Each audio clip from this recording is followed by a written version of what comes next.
தந்தை மைந்தன் தூயாவின் திருப்பெயருக்கு சகல புகழும் மாட்சியும் உரித்தாகுக. நம் தலைகளை வணங்கி ஆண்டவருடைய திருமுகம் நோக்கி பார்க்கலாம். அண்ட சராசரங்களை வார்த்தையினாலே உருவாக்கி, பூமியின் மண்ணினாலே எங்களை உருவாக்கி, உம்மை தொழுது சேவிக்கும்படியாக, உம்மை ஆராதிக்கும்படியாக, உம்முடைய திருப்பாதம் வந்து உம்முடைய திருமுகம் நோக்கி பார்க்கும்படியாக நீர் எங்களுக்கு தந்திருக்கிற இந்த நல்ல விளையாடப்பட்ட நேரத்திற்காக நன்றி செலுத்துகிறோம். பகலின் குளிர்ச்சியான வேளையிலே தோட்டத்திலே உலாவின் ஆண்டவர் இந்த நாளிலும் எங்கள் மத்தியிலே கடந்து வந்து உம்முடைய பிள்ளைகளாய் எங்களை ஆசீர்வதித்து அனுப்பும்படியாக ஜெபிக்கிறோம். உம்முடைய மகிமை இந்த இடத்தை ஆளுகை செய்வதாக. உம்முடைய வார்த்தை சொல்லுறங்க 2 பேராவது 3 பேராவது என் நாமத்தினாலே ஒருமனப்பட்டு கூடியிருக்கிறீர்களோ அவள் மத்தியில் இருக்கிறேன் சொன்ன கர்த்தர் உம்முடைய வாக்குத்தத்தத்தின் பிரகாரம் எங்கள் மத்தியிலே கலந்து வந்திருக்கிற தயவுக்காக நன்றி செலுத்துகிறோம். உம்மை தேடி வரும்போதெல்லாம் எங்களை ஆசீர்வதிக்கிற கர்த்தர் அல்லவா, இந்த நாளில் உங்களை ஆசீர்வதிப்பீராக. வந்திருக்கிற உடைய பிள்ளைகளை பலத்தோடு அனுப்பும். வந்து கொண்டிருக்கிற உடைய பிள்ளைகளை துரிதமாய் கூட்டி சேர்ப்பீராக. வர தடைபட்டிருக்கிற உடைய பிள்ளைகளை வரும் காலங்களிலே கூட்டி சேர்க்கும்படியாக ஜெபிக்கிறோம். உம்முடைய திரு சமூகம் இன்பமானது, அது ஆறுதல் நிறைந்தது, அது வல்லமை நிறைந்தது. உணர்வோடு நாங்கள் உம்முடைய பிரசன்னத்தை அனுபவிக்கும்படியாக கிருபைதார். உம்முடைய தயவுள்ள கரங்களிலே எங்களை தாழ்த்தி ஒப்புக் கொடுக்கிறோம். தொழுகையின் ஆரம்பம் முதல் முடிய வரையிலும் உம்முடைய தெய்வீக ஆளுகை காணப்படுவதாக உம்முடைய கரத்திலே தருகிறோம். இறைமைந்த இயேசு கிறிஸ்து நாமத்தில் ஜெபிக்கிறோம் எங்கள் ஜீவனுள்ள நல்ல பிதாவே, ஆமென். இறைநாமக்காக கீர்த்தனைகளில் 8வது பாடலை நாம் எழுந்திருந்து பாடல் 9வது பாடல். கீர்த்தனைகளிலே 9வது பாடல். சீர்மிகு வான்புவி தேவா ஸ்தோத்திரம், சிருஷ்டிப்பியாவையும் படைத்தாய ஸ்தோத்திரம்.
முழங்காற்படியிட்டு நம்முடைய ஆண்டவருடைய திருமுகம் நோக்கி பார்க்கலாம்.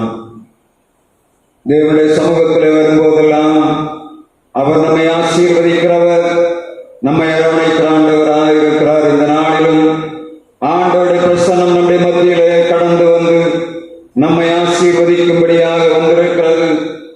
நம்முடைய இருதயங்களை தாழ்த்தி சிந்தனைகளை ஆண்டவருடைய சமூகத்தில் ஒப்புக் கொடுத்த ஆண்டவரே, நான் ஆசீர்வதிக்கப்பட முடியாதபடி, என்னுடைய குடும்பத்திலே நான் விடுதலை பெற்றுக் கொள்ள முடியாதபடி என்னிலே காணப்படுகிற உமக்கு பிரியமில்லாத காரியங்களை உங்களுடைய சமூகத்தில் நான் சமர்ப்பிக்கிறேன். ஆண்டவரே, அடியனை ஒப்புக் கொடுக்கிறேன். உங்களுடைய பாதத்தண்டையிலே அடியனை ஒப்புக் கொடுக்கிறேன். ஐயா, என்னுடைய குறைகளை மன்னியும், என்னுடைய குற்றங்களை மன்னிப்பீராக, என்னுடைய மீறுதலை மன்னிப்பீராக, என்னுடைய அக்கிரமங்களை மன்னிப்பீராக என்று ஆண்டவருடைய சமூகத்தில் நம்முடைய இருதயங்களை தாழ்த்தி கேட்போம். ஆண்டவர் நம்முடைய விண்ணப்பங்களுக்கு செவி கொடுக்கிறோம் மாத்திரமல்ல, நம்முடைய இருதயங்களை ஆண்டவர் பார்க்கிறவர். நூறுங்குண்டது நறுங்குண்டதுமான இருதயத்தை புறக்கணியாத ஆண்டவர். யார் யாரெல்லாம் ஆண்டவருடைய சமூகத்திலே வந்து ஆண்டவரே என்னுடைய குறைகளை மன்னியும், நான் விரும்புகிற நன்மையை செய்யாதபடி விரும்பாத தீமையை செய்கிறேன் என்ற உணர்வோடு ஆண்டவருடைய சமூகத்தில் இருதயங்களை அறிக்கையிடுகிறோமோ, அவர்களை மன்னித்து அவர்களை ஆசீர்வதிக்கும்படியாக, இருதயத்திலே விடுதலை தரும்படியாக, சிந்தனையிலே சமாதானத்தை அருளும்படியாக ஆண்டவருடைய பிரசன்னம் இந்த இடத்திலே வந்திருக்கிறது. அவரை தேடி வருகிறவர்கள் எல்லாம் அவருடைய சமூகத்திலே தங்களுடைய பாவங்களை அறிக்கையிட்டு நாம் விடுதலை பெற வேண்டும் என்று ஆண்டவர் விரும்புகிறார். நம்முடைய ஆண்டவர் வல்லமை பெருத்தவர், ஆனாலும் பாவங்களை மன்னிக்கிறதற்கும் அவர் கிருபை நிறைந்தவராயிருக்கிறார். நம்முடைய இருதயங்களை தாழ்த்தி ஆண்டவரே, என் பாவங்கள் எண்ணில் அடங்காமல் இருக்கிறதப்பா, எனக்கு மன்னியும் என்று கேட்போமா? ஆண்டவரே, உங்களுடைய சிலுவை அடிவாரத்திலே நான் வருகிறேன். என் பாவங்களை மன்னிக்கும்படியாக சிலுவை அடிவாரத்திலே வருகிறேன். ஐயா, உங்களுடைய இரத்தத்தால் என்னை கழுவும் என்று கேட்போமா? பலிபீடத்தில் என்னை பரமே